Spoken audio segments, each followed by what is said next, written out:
चलिए तो स्टार्ट करते हैं। प्रोबेबिलिटी के जो बेसिक टॉपिक्स है उनको तो हमने कवर कर दिया। एडिशन लॉ का एक आध क्वेश्चन और करा देता हूँ, फिर आगे बढ़ते हैं हम लोग। क्वेश्चन नंबर 1,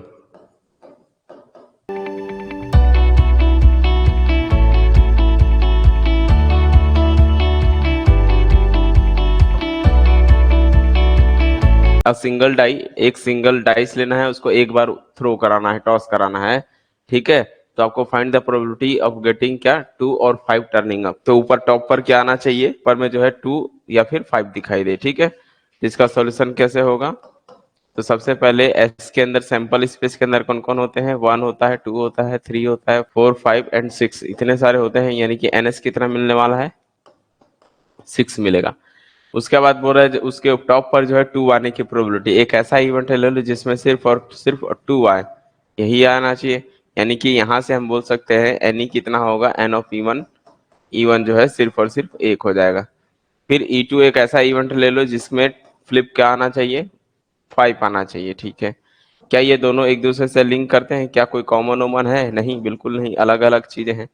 तो इसका मतलब प्रोबेबिलिटी अगर आपको चाहिए E1 और E2 की, तो क्या करनी पड़ेगी, सिर्फ और सिर्फ P1 E1 की प्रोबेबिलिटी और E2 की प्रोबेबिलिटी को सम करना है आपको, ठीक है। तो E1 की प्रोबेबिलिटी कितनी होगी, 1/6, इसका भी 1/6, टोटल कितना हो गया 2/6, यानी कि 1/3। चले तो हल्का सा एक हिंट दे देता हूँ कॉम्बिनेशन का। कॉम्बिनेशन का यूज कैसे प्रोबेबिलिटी में करेंगे, कॉम्बिनेशन का मतलब क्या होता है, सिलेक्शन। सबसे पहले इसको डिनोट किससे करते हैं, सी ऑफ एन कॉमा आर, ऐसे भी डिनोट करते हैं, या फिर एन सी आर भी लिखते हैं, ठीक है। जहाँ एन सी आर क्या होता है, जनरल फॉर्मूला क्या है इसका, n factorial upon r factorial n minus r factorial, ये चीजें होती है, ठीक है। और यहाँ पर आर का मान जो है एन से लेस देन होता है या फिर इक्वल हो सकता है। तो ये जो आर है, आर चॉइस बोलते हैं इसको, ठीक है। एन जो है एन में से आर को चॉइस करना है, तो एन सी आर इसका नोटेशन क्या है, एनसीआर। और एनसीआर के लिए फॉर्मूला क्या यूज करते हैं, इसको कॉम्बिनेशन ऑफ सी लिख के एन को आर भी लिखते हैं या फिर एनसीआर लिखते हैं, इसका फॉर्मूला ये होता है, ठीक है। तो अगर मैं आपको जनरल फॉर्मूला बताऊं, लाइक अगर 5C3 का चाहिए तो आप क्या करोगे, 5 फैक्टोरियल, फिर 3 फैक्टोरियल, फिर 5 माइनस 3 फैक्टोरियल, इनको ओवरऑल सॉल्व करोगे तो क्या मिलेगा, 5 फैक्टोरियल का हो गया 5 फैक्टोरियल 5, अभी रहने दो, इसको सॉल्व कर लो, 3 फैक्टोरियल इंटू 2 फैक्टोरियल। अब इसको तोड़ना चालू करो, 5 गुणा 4 गुणा 3 फैक्टोरियल से रोक दो, 3 फैक्टोरियल, नीचे में भी 3 फैक्टोरियल ही है, इसको लिखोगे 2 गुणा 1, ये 3 फैक्टोरियल कट गया, 2 से 2 दूनी 4 कट गया, 5 दूनी कितना आया, 10 आया। इसका आंसर कितना आया, 10। 5 में से अगर आप 3 को चॉइस करते हो तो टोटल 10 तरीके हो सकते हैं, ठीक है। 10 तरीके से आप चुन सकते हो, इसका मतलब होता है सिलेक्शन करना, कि जब आपके पास 5 ऑब्जेक्ट है, 5 ऑब्जेक्ट में से कोई 3 को ऑब्जेक्ट को चॉइस करना है, तो आप कितने ऑब्जेक्ट को चॉइस कर सकते हो, 10 तरीके होंगे, ठीक है। ये तरीके बता रहा है कि अगर आपके पास 5 ऑब्जेक्ट है, 5 में से किसी 3 को लेना है, तो लेने के तरीके जो कितने होंगे, 10 तरीके हो सकते हैं, 10 का सिलेक्शन आप कर सकते हो। चले तो इसका ये शॉर्टकट वर्जन अब देखिए क्या होगा। शॉर्टकट वर्जन ये है कि कभी भी अगर आपको ऐसा आता है, पहला जैसे अभी 5C3 को ही ले लेता हूँ, 5C3 को ही लिखना है, तो आपको क्या करना है, 5 को 3 टाइम्स बैक जाना है, ठीक है। यानी कि 5 इंटू 4 इंटू 3, 3 लिखा है मतलब 3 टर्म्स पीछे जाना है, ठीक है, 5 4 3, और 3 को 3 टर्म्स पीछे बैक, 3 2 1 ऐसा। ये 3 से 3 कटेगा, 2 से 2 दूनी 4 होगा, 5 दूनी 10 आ जाएगा। जैसे अगर देखो 10C7 है, तो आप कैसे लिख सकते हैं इसको, 10 को 7 बार पीछे। लेकिन एक और ट्रिक है कि अगर आपको इसको सब्ट्रैक्ट करने पर अगर इससे छोटा हो जाता है, 7 से लेस देन हो जाती है, तो आपको ऐसे लिख देना, 10 में से 7 या 3 होता है तो 10C3 के इक्वल आएगा। अब 10 को 3 टाइम्स पीछे, 10 9 और 8, ठीक है, और 3 को 3 टाइम्स बैक, 3 2 1, पीछे जाना है आपको, ठीक है, 3 स्टेप, ऊपर वाले को 3 स्टेप पीछे और 3 को 3 स्टेप पीछे। तो 3 से 3 जा 9 कटेगा, 2 से 4 कटेगा, और 4 तिया 12 दहम 120 आने वाला है, ठीक है। एनसीआर को आप चाहो तो एनसी एन माइनस आर भी लिख सकते हो, जब आपका एन माइनस आर क्या हो, छोटा होना चाहिए आर से। अगर ऐसा केस बन रहा है तभी करोगे, ठीक है।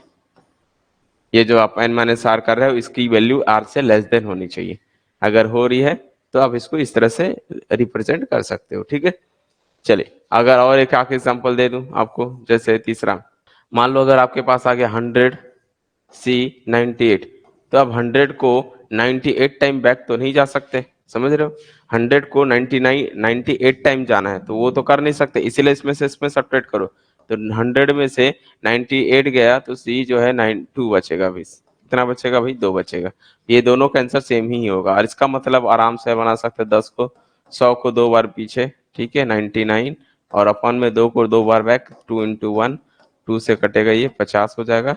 बाकी आपको गुणा करना है, हो जाएगा 49। तो समझ आया क्या करना है। तो जब हमारे पास क्वेश्चन आएगा देखना पड़ेगा कि अगर ये इससे ज्यादा है और इसको सब्ट्रैक्ट करने पर 98 से लेस देन बन रहा है तो उसको लिख दो और इसको सॉल्व कर लो, ठीक है। तो ये तरीके हैं कॉम्बिनेशन के लिए यूज करेंगे यहाँ पर। और जब प्रोबेबिलिटी में इसका यूज कैसे करते हैं, जब एक से ज्यादा चॉइस करना रहता है ना तब के लिए यूज किया जाता है, ठीक है। कई कई ऑथर जो हैं इन्हें इस तरह से भी लिखते हैं भाई, NCR को इस तरह से भी लिखते हैं, सब ब्रैकेट बना देते हैं और N लिख देते हैं और यहाँ R लिख देते हैं, ठीक है। तो अभी समझ जाओगे कि ये NCR ही है। एक होता है यूनियन, इसको क्या बोला जाता है बच्चों, यूनियन। और इस सिंबल का मतलब क्या होता है, इंटरसेक्शन, ठीक है। और एक होता है सब्ट्रैक्शन। दो तीन चीजें बताऊंगा, ठीक है। तो सबसे पहले देखिए, अगर ए कोई सेट है जिसके अंदर में 1 2 3 है, बी कोई सेट है जिसके अंदर में 3 4 5 है, सी कोई सेट है जिसके अंदर में 4 9 है, ए यूनियन बी करो। अगर आप ए और बी का यूनियन करते तो कितना आएगा, यूनियन में वो सारे एलिमेंट आ जाते हैं जितने दिख रहे हैं ए में, जितने दिख रहे हैं बी में, कोई रिपीट नहीं करना है। ए में कौन कौन से हैं, 1 2 3 है। बी में कितने हैं, 3 4 5, 3 आ चुका है तो बस 4 और 5 लिखना है। ऑल डिस्टिंक्ट, जितने भी डिस्टिंक्ट है एलिमेंट दिख रहे हैं सबको लिख दो, ठीक है। सेकंड होता है ए इंटरसेक्शन बी। इंटरसेक्शन का मतलब होता है कॉमन। कॉमन मतलब ए और बी में सेम सेम चीज क्या क्या है, तो आपको दिख रहा होगा कि 3 इसमें कॉमन है। जिसमें कॉमन नहीं होता है उसके लिए क्या यूज करते हैं, जैसे मैं बोलूंगा बी और ए और सी का इंटरसेक्शन करो, ए इंटरसेक्शन सी। तो ए और सी का इंटरसेक्शन करना है आपको, ठीक है। तो ए और सी का जब आप इंटरसेक्शन करोगे तो सेम सेम देखो क्या है, 1 2 3 ये 4 4 9 है। कुछ भी कॉमन ना हो तो 5 लिख देना, ठीक है। चौथा, अगर मैं बोलूंगा बी इंटरसेक्शन सी करोगे तो क्या मिलेगा, कोई दिक्कत नहीं है। बी और सी में देखो कॉमन क्या क्या चीज है, सिर्फ और सिर्फ 4। ये चीजें हो जाती है इंटरसेक्शन में, ठीक है। इसी प्रकार एक अगला होता है ए माइनस बी, और अगला जैसे होता है ए माइनस बी। ए माइनस बी का मतलब होता है वो सारे एक्स के एलिमेंट आएंगे, किसके मेंबर आएंगे, ए के मेंबर आएंगे, सच दैट कि ये जो है एक्स ए में होना चाहिए बट बी में नहीं होना चाहिए, ठीक है। यानी कि जो जो बी में है उसको नहीं लेना है।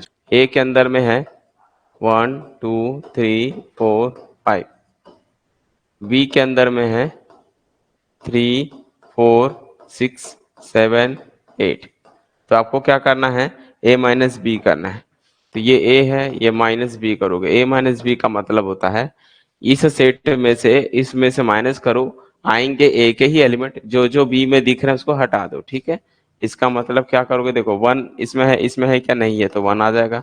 2 इसके एलिमेंट नहीं लिखने, इसी के ही एलिमेंट लिखने हैं, ठीक है। और 2 इसमें है क्या, नहीं है तो ये आ जाएंगे। 3 इसमें है क्या, हाँ है, 3 है तो बी के एलिमेंट को नहीं लिखना है, तो बी के एलिमेंट को नहीं लिखो मतलब 3 नहीं आएगा, ठीक है। फिर 4 देखूंगा, 4 इसमें है क्या, है तो फिर 4 को भी नहीं लिखना है। 5 इसमें है क्या, नहीं है तो सिर्फ 5 आएगा। बात समझ में आई। यानी आपको लिखने तो एक ही मेंबर है, जो जो एलिमेंट बी में दिख रहा होगा उसको नहीं लिखना है, ऐसा। तो जो एक्स के ही एलिमेंट आएंगे, ए के ही एलिमेंट आएगा, लेकिन जो बी में होगा उसको नेग्लेक्ट कर देना। तो एक्चुअल में ए माइनस बी का मतलब ये हो जाता है, ठीक है। अगर हम देखें ये सेट ए है आपके पास, ठीक है, ये सेट ए होगा इसमें, और ये बी होगा, ये ए है ये बी है, ठीक है। तो हमको ए माइनस बी लेना है तो ये वाला एरिया कौन होगा, ये वाला, सिर्फ इतना एरिया, ये वाला एरिया को हम बोलते हैं जो है ए माइनस बी है, ठीक है।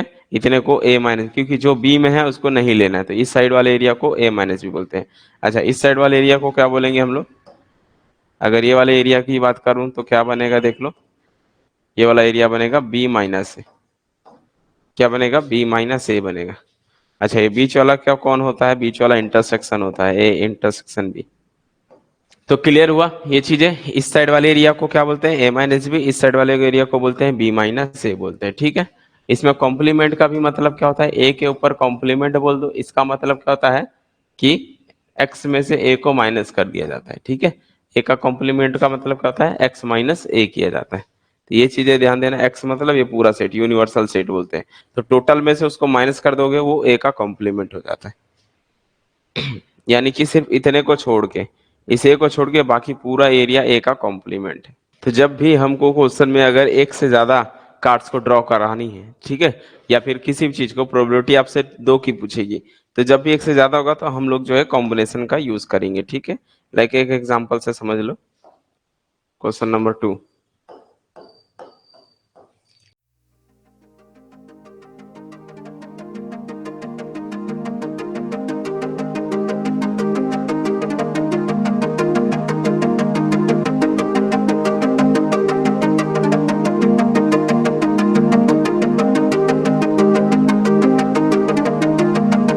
क्वेश्चन पहले मैं समझा देता हूँ। लिखा हुआ है दो cards are drawn at random. आपको दो कार्ड्स क्या करने हैं? ये ताश की पत्ती है, इसमें पूरे 52 पत्ते सजे हुए हैं, इसमें से कोई दो कार्ड्स आपको निकालने हैं, एक कार्ड से और एक कार्ड्स ऐसे, एक और दो कार्ड्स आपको निकालने हैं, ठीक है।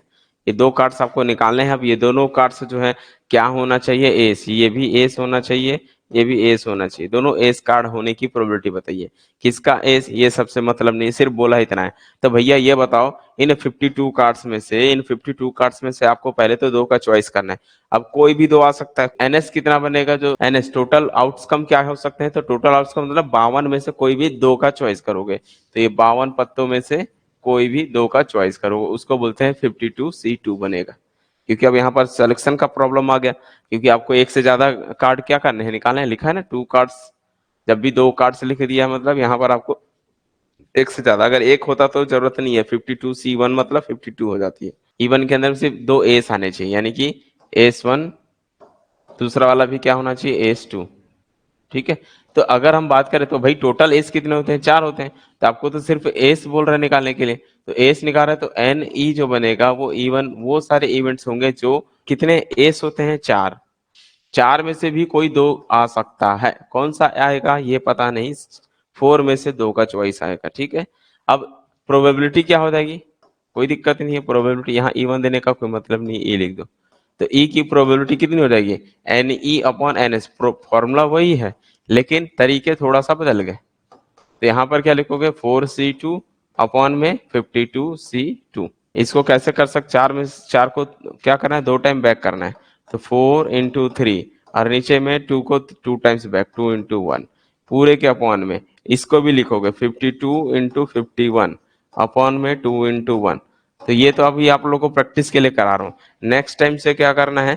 नेक्स्ट टाइम से आपको पता है नीचे 2 और 2 है, तो नीचे का 2 लिखने की जरूरत नहीं है। 4 को 2 टाइम और इसको 52 को ये कर दो, क्योंकि ये तो कट ही जाना है, ठीक है। उसके बाद सिर्फ यही बचना है, 4 × 3 और नीचे में 52 × 51 ऐसा। 3/2 ऐसा। ओवरऑल आएगा 3/663 को जब 3 से डिवाइड करोगे तो 1/2 to 1 आ जाएगा, ठीक है। अब ये क्वेश्चन 2 आप लोग ट्राई करोगे, क्वेश्चन नंबर 3।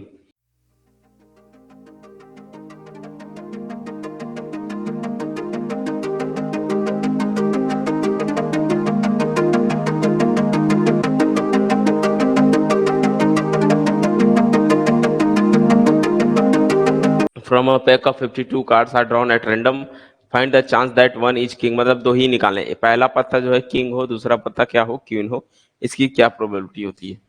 तो इसका सोल्यूशन क्या होगा भाई? एनएस कितने होंगे इसका सोल्यूशन में? देखो एनएस जो है आपका टोटल कितने हैं? 52 है। 52 में से कितने चॉइस कर रहे हो? दो का चॉइस, तो कितना आएगा? 52C2 बनेगा। क्योंकि एक किंग के लिए एक क्वीन के लिए निकाल रहे हो, तो आपको दो चॉइस करनी है। तो किंग अभी 4 होते हैं वैसे, क्वीन भी 4 होते हैं, ठीक है। लेकिन आपको ये देखना है कि कोई एक ही निकालने का ना, कोई भी एक किंग और कोई भी एक क्वीन, तो टोटल एनएस कितने होंगे? 52 में से सिर्फ दो चॉइस कर रहे हो आप, दूसरा इवेंट्स ऐसा ले लो, इवेंट्स उसको लो जो एक किंग हो और एक क्वीन निकले, ठीक है। तो क्या होगा, किंग का और क्वीन का दोनों का निकालना है, और बीच में और लिखा है एंड लिखा है तो इनटू हो जाएंगे, तो कि ठीक है। तो किंग का कितना हो जाएगा, तो एन ऑफ ई नाम दे देता हूँ, इनका जो है मल्टीप्लाई क्योंकि एंड है, तो 4c1 और 4c2 हो जाएगी। तो ये ई हो गया, ये एस हो गया, तो प्रोबेबिलिटी कितनी हो जाएगी, प्रोबेबिलिटी जो होने वाली है किंग और क्वीन होने की प्रोबेबिलिटी, तो 4c1 into 4c1 divide by 52c2, 4/1 गुणा 4/1 नीचे में, और 52 इंटू 51 डिवाइड बाई 2 इंटू 1 करो, तो लास्ट में ये जो मल्टीप्लाई होगा तो क्या हो जाएगा, तो 4 इंटू 2 डिवाइड बाई 52 इंटू 51, ये कटेगा तो ये कितना आ जाएगा, डायरेक्ट 4 से काट दो, 4 एकम 4, 13 चौक 52, ऐसा 13 टाइम। तो क्या बचेगा, सिर्फ अब नहीं कटने वाला है, 4 दूनी 8 अपॉन अभी इसका मल्टीप्लाई किए थे तो 663 आया था, 8/663। क्वीन के लिए 4c2, 4c2 नहीं है 4c1 है, हाँ मिस्टेक है, 4c1, 4c1 ही है 4c।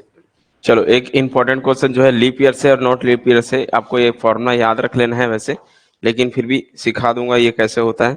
ये वैसे इंपॉर्टेंट है, हो सकता है एग्जाम में इस टाइप के क्वेश्चन पूछ सकते हैं, ठीक है। आपको डायरेक्ट इसका आंसर ही लिख देना है।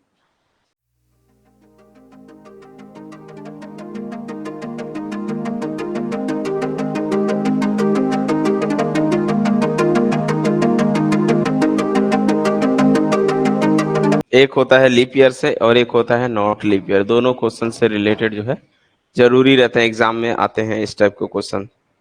तो आपको ये देख के डायरेक्ट ही समझ जाएगा कि अगर लीप ईयर होगा तो आंसर ये आने वाला है, नॉट लीप ईयर होगा तो क्या आएगा, ठीक है। बट मैं कॉन्सेप्ट आपको दे देता हूँ कि एक्चुअल में क्यों होता है, क्या है सारी चीजें। लीप ईयर जो होता है वो 4 साल में 1 टाइम आता है। लीप ईयर क्या होता है, 1 टाइम इन 4 ईयर, 4 साल में एक बार, ठीक है, 4 साल में एक बार आता है, उसको लीप ईयर कहा जाता है, ठीक है। यानी कि अगर एक साल होता है, जनरल डे क्या होते हैं, जनरली जनरली जो होते हैं वो क्या होते हैं, 52 सप्ताह होते हैं, ठीक है, 52 सप्ताह होते हैं, यानी कि 22 वीक होता है, और एक हफ्ते में 7 दिन होते हैं, तो ये हो जाते हैं 7 दूनी 14 और 5 सत्ते 35, सॉरी 364। जनरली 364 क्या होते हैं, डे होते हैं, इतने दिन होते हैं भाई, जनरली इतने दिन होते हैं। जब लीप ईयर्स होते हैं तो लीप ईयर्स क्या होता है कि ये जो है 4 साल में एक बार आता है, तो 4 साल में एक बार जब आएगा तो एक दिन एक्स्ट्रा हो जाएगा, तो लीप ईयर में कितना हो जाएगा, इन लीप ईयर, तो लीप ईयर में जो होते हैं वो एक दिन एक्स्ट्रा आता है और वो फरवरी में चले जाते हैं, इसलिए यहाँ पर जो हम बोल सकते हैं कि इन दिस केस जो फरवरी वाला मंथ होता है उसमें जो है 29 डे हो जाते हैं, एक दिन बढ़ जाता है, तो वो जो है फरवरी के 29 दिन में घुस जाते हैं, ठीक है। जनरली वो 28 का ही होता है, लेकिन 4 साल में जब एक बार आता है वो 29 हो जाता है, ठीक है। अब 4 साल में एक बार कौन सा साल होगा, ऐसा ईयर क्या, those year is divisible by 4 is called leap year, ठीक है। एक ऐसा ईयर जो 4 से क्या हो जाता है, भाग हो जाता है, चला जाता है, उसको लीप ईयर्स कहते हैं, ठीक है। लाइक 2020, 2024, 2016, इस टाइप की चीजें जो होती है वो सारी जो है 4 से भाग हो जाते हैं, और जो सन 4 से डिविजिबल हो गया इसका मतलब वो लीप ईयर है, इसका मतलब वहां पर फरवरी 29 डे होगा, तो जो टोटल हो गया वो एक दिन बढ़ जाता है, तो एक दिन बढ़ जाते हैं तो कितने हो जाते हैं भाई बोलो।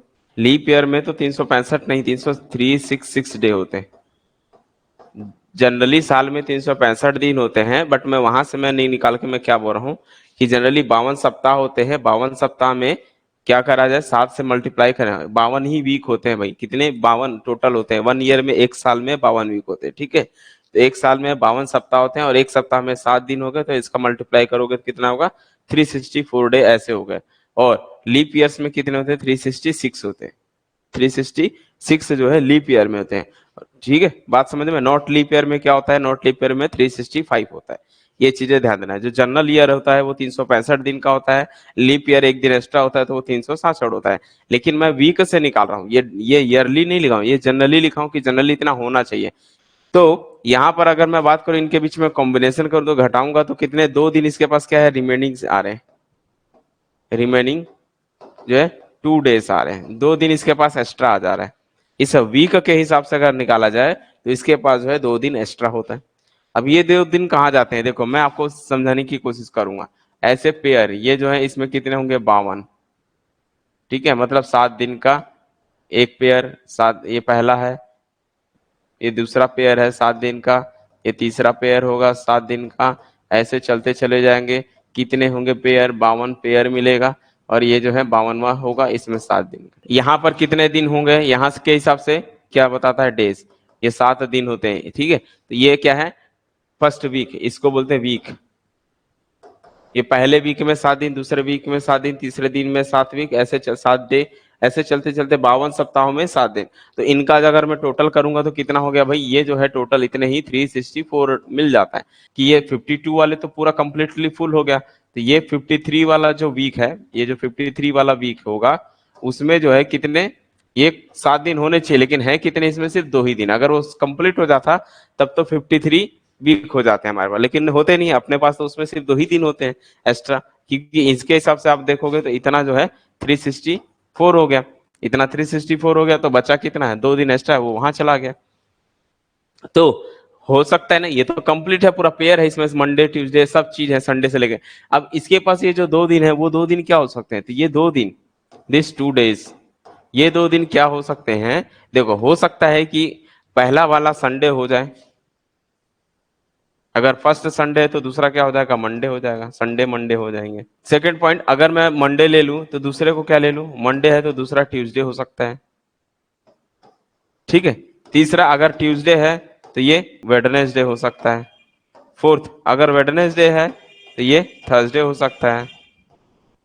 और अगर ये थर्सडे है तो ये फ्राइडे हो सकता है। और ये अगर फ्राइडे है तो फिर ये सैटरडे हो सकता है। और सैटरडे है तो ये संडे हो सकता है। बात समझ रहे हो। तो ये पेयर बन सकता है। आप अच्छे से देख लो, 2 दिन इसके पास है, वो 2 दिन क्या क्या हो सकते हैं। तो अगर एक मंडे होगा तो दूसरा वाला ट्यूसडे हो जाएगा, तो मंडे ट्यूसडे, या ट्यूसडे वेडनेसडे, या वेडनेसडे थर्सडे, या थर्सडे फ्राइडे, फ्राइडे सैटरडे, या सैटरडे संडे, या संडे मंडे। तो संडे कितनी बार चांस है आने की, आपको क्या लगता है, पेयर कितनी बार दिख रहा है, दिख रहा है यहाँ भी एक बार संडे, यहाँ भी एक बार संडे। पेयर कितना हो गया, 2 का, तो 2 इसमें संडे हो गया, टोटल केस कितना बना, 7। तो क्या बनेगा इसका, 2/7। इसकी प्रोबेबिलिटी कितनी हो जाएगी, जो 53 वीक में संडे होने की प्रोबेबिलिटी, 53 वीक में संडे होने की, अब संडे ही नहीं, चाहे मंडे बोले, ट्यूसडे बोले, चाहे वेडनेसडे, थर्सडे, कोई भी डे का बोलेगा, इसमें उसकी प्रोबेबिलिटी कितनी हो जाएगी। तो 53 वीक में संडे होने की प्रोबेबिलिटी, 53 वीक में संडे होने की प्रोबेबिलिटी कितनी होगी, तो 2/7। सबको आया समझ में। अगर ये नॉट लीप ईयर होता, नॉट लीप ईयर होता तो जनरली यहाँ पे जनरली ईयर कितने, एक साल में 365 होते, तो घटाते तो एक दिन शेष आते, तो यहाँ पर सिर्फ एक दिन आता। तो वो एक दिन क्या क्या हो सकता था, Sunday Monday Tuesday Wednesday something ऐसा हो सकते हैं। तो चांसेस 7 थे, लेकिन वहां पर सिर्फ एक ही था, तो 1/7 आता। तो जो नॉट लीप ईयर होते हैं वो 1/7 की प्रोबेबिलिटी देती है। Not leap year, not leap year में जनरली दिनों की संख्या कितनी होती है, डेज कितने होते हैं, 365 होते हैं, ये होते हैं नॉट लीप ईयर में। बट किसी भी दिन में देखा जाए तो 52 क्या होते हैं, वीक होते हैं, और 7 क्या होते हैं, डेज होते हैं। तो टोटल डेज कितने मिल गए, यहां से टोटल डेज कितने हो गए, 52 × 7 जो है 364 डेज ऐसे मिल रहे हैं। तो भी आपको नहीं लग रहा है एक दिन एक्स्ट्रा है, यानी कि आपका जो हमेशा जो है 53 ही वीक होते हैं, यानी कि 1 2 ये 3 ये 4 10 10 10 10 ये 52, यहाँ पर 1 2 3 ये सब वीक लिख रहा हूँ भाई, ठीक है।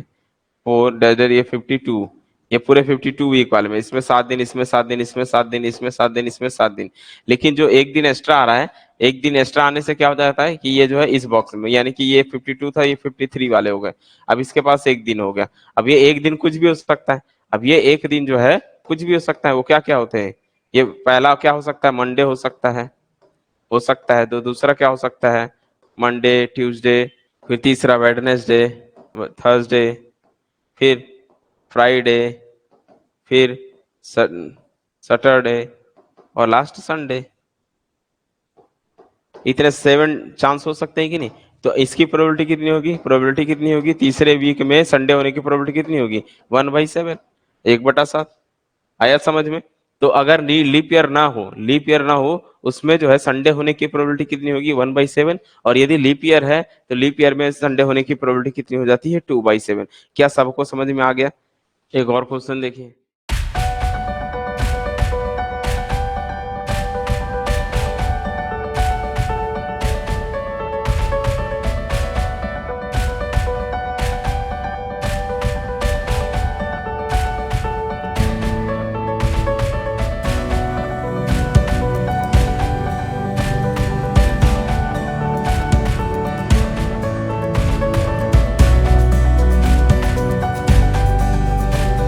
दो बॉल आपको निकालने हैं और आपको ये बताना है कि दोनों बॉल कैसे हो, वाइट हो, उनकी प्रोबेबिलिटी बताओ। एक बॉल नहीं निकालना है, दो बॉल निकालने हैं। पहले तो एनएस हमेशा निकालो आप। 6 और 6 12 और 1 13, 13 और 5 18। एनएस में जो है 18 में से किसी दो का सिलेक्शन होगा। 18 में से दो का, क्योंकि आपने दो बॉल्स क्या कर रहे हो, रेंडमली निकाल रहे हो।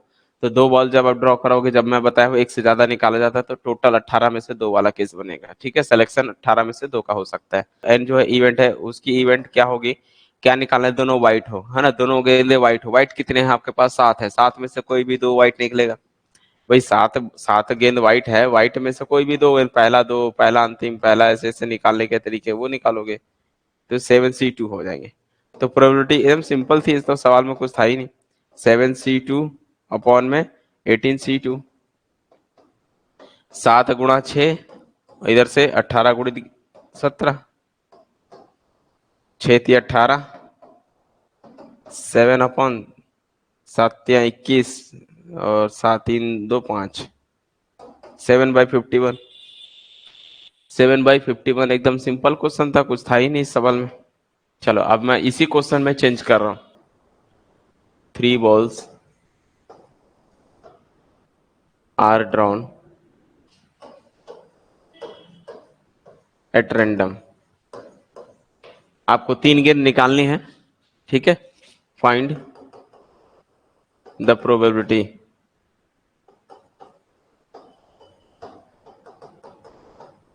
Find the probability that they will 2 red and 1 black। चलिए ट्राई कीजिए इसका, सेम क्वेश्चन यही है, 6 7 5 ही है। इसी क्वेश्चन का इन्वेंशन फॉर्म ये है कि 3 बॉल अब आपको ड्रॉ करना है रैंडम। आपको ये बताना है कि जो फर्स्ट 2 कैसे हो जाए, they will find the probability that they will first 2 red and 1 black, यानी जो 3 होंगे तो वो कैसे होने चाहिए, 2 रेड और 1 ब्लैक होने की प्रोबेबिलिटी। चलो इसको ट्राई कीजिए। ठीक है, इसको देखें तो क्या आएगा इसका सॉल्यूशन। माइनस 18 है, 18 में से कोई 3 का सिलेक्शन करोगे, ठीक है। और नंबर ऑफ ई कोई इवेंट होगा जिसमें 2 रेड 1 ब्लैक होंगे, ठीक है। तो रेड होने की प्रोबेबिलिटी, दो रेड कितने होंगे, तो भाई 6 में से 2 ही रेड निकलेगा। और ब्लैक ब्लैक कितने हैं, टोटल 5 है, 5 में से 1। ये एंड है ना, एंड है तो आपस में इंटू की आ जाता है।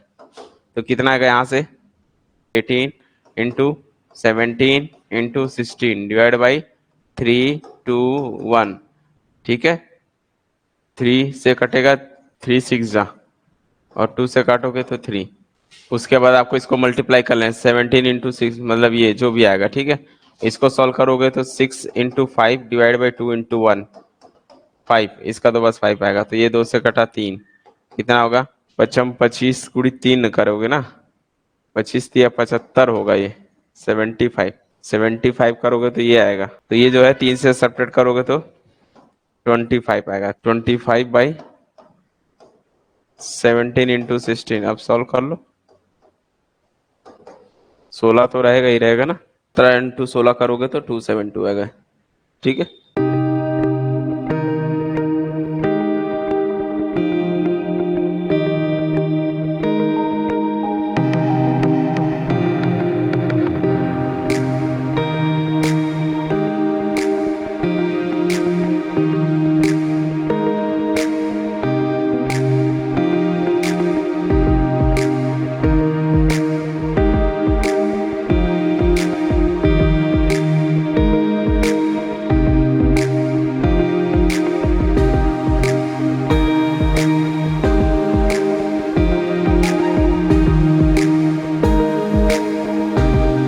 ये क्वेश्चन को समझ गए हो क्या बोल रहे हैं? A can hit target 3 times in 5 shot. वो 5 शॉट मिलता है, उसमें से वो केवल 3 को टारगेट करता है।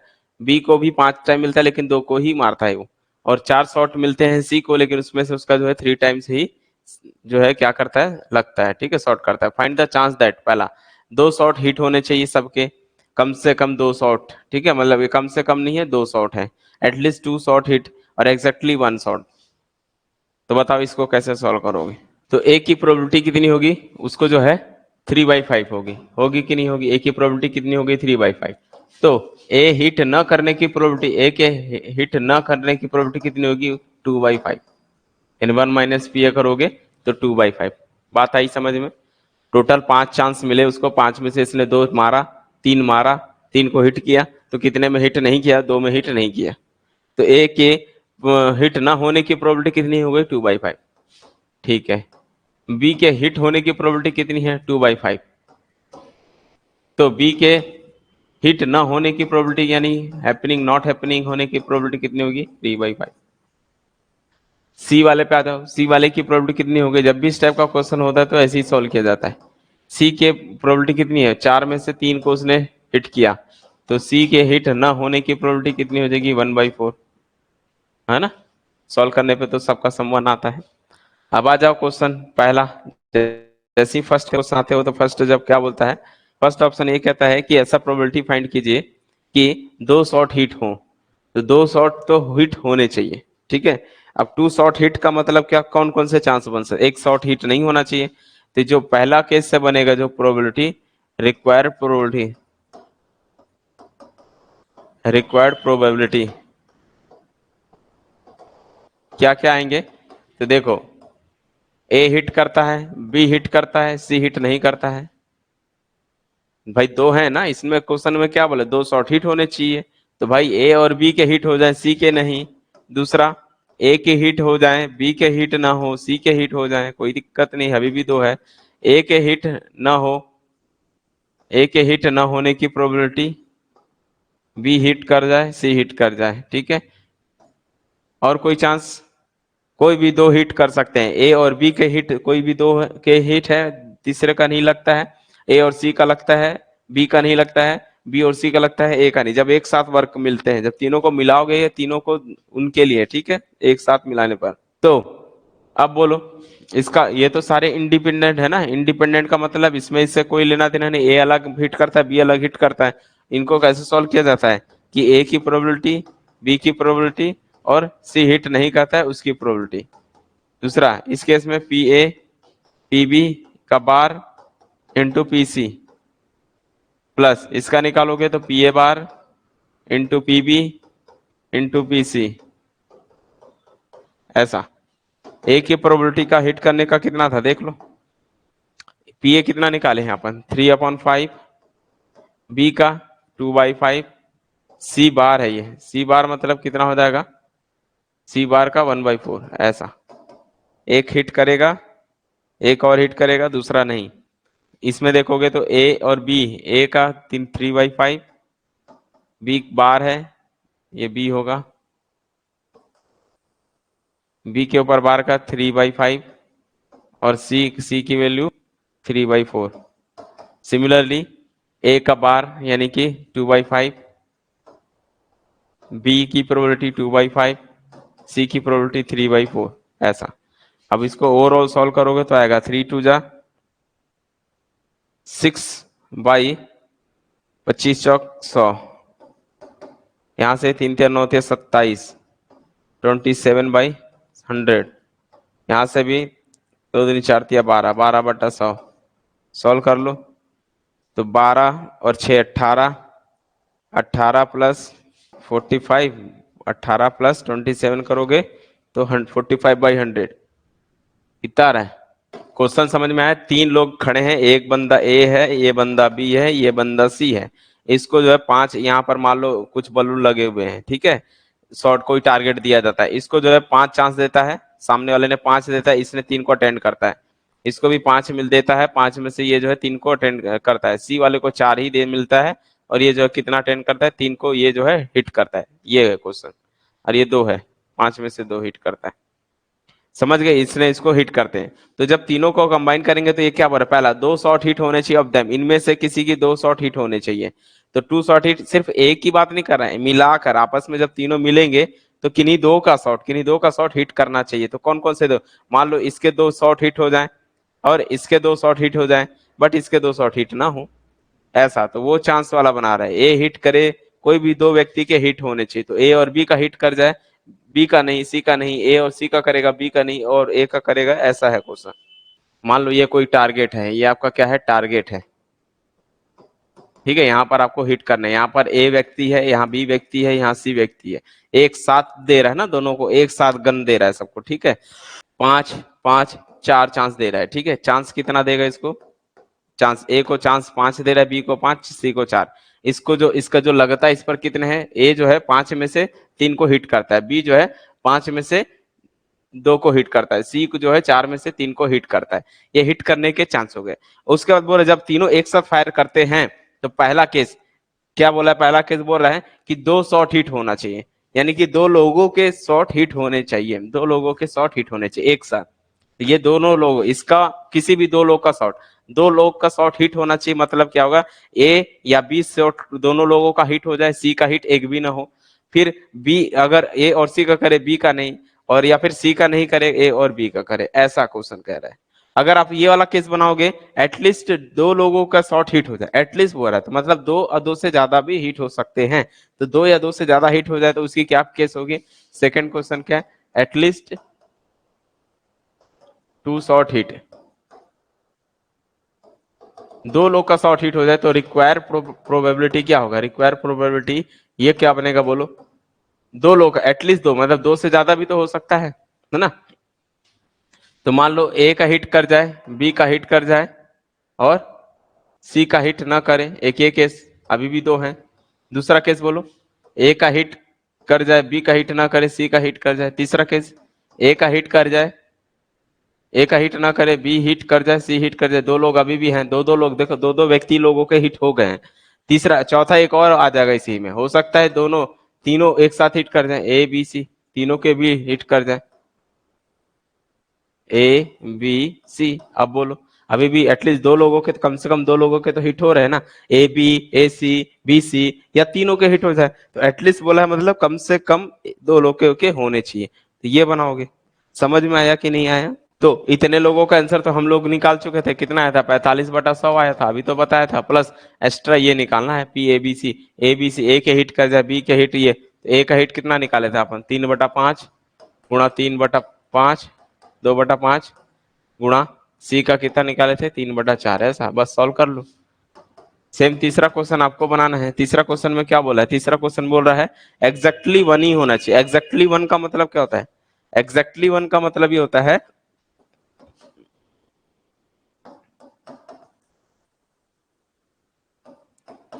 एग्जैक्टली वन, सिर्फ वन ही होने चाहिए, वन से ज्यादा नहीं हो सकता। तो क्या बनेगा, रिक्वायर्ड प्रोबेबिलिटी क्या होगा बोलो, जो प्रोबेबिलिटी होगी, ए हिट करेगा, बी नहीं, सी नहीं, प्लस ए हिट ना करे, बी हिट करे, सी हिट ना करे, ए हिट प्रोबेबिलिटी जो है, ए हिट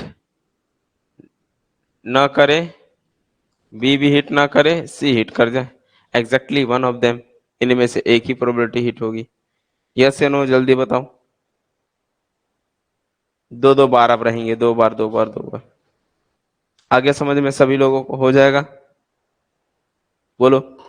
इस टाइप के क्वेश्चन आते हैं, इस टाइप से क्वेश्चन प्रॉब्लम वाले भी आते हैं, क्वेश्चन की एक क्वेश्चन पेपर को सॉल्व कर रहे हैं तो ए जो है 5 क्वेश्चन में से इतने सॉल्व करता है, या बी इतने में से इतने हल करता है, तो ये तीनों एक साथ जब हल करेंगे तो पहला दो लोगों के हल होने चाहिए, इस टाइप से क्वेश्चन देता है ये। क्लियर है, चलिए ठीक है फिर, तब तक के लिए बाय बाय।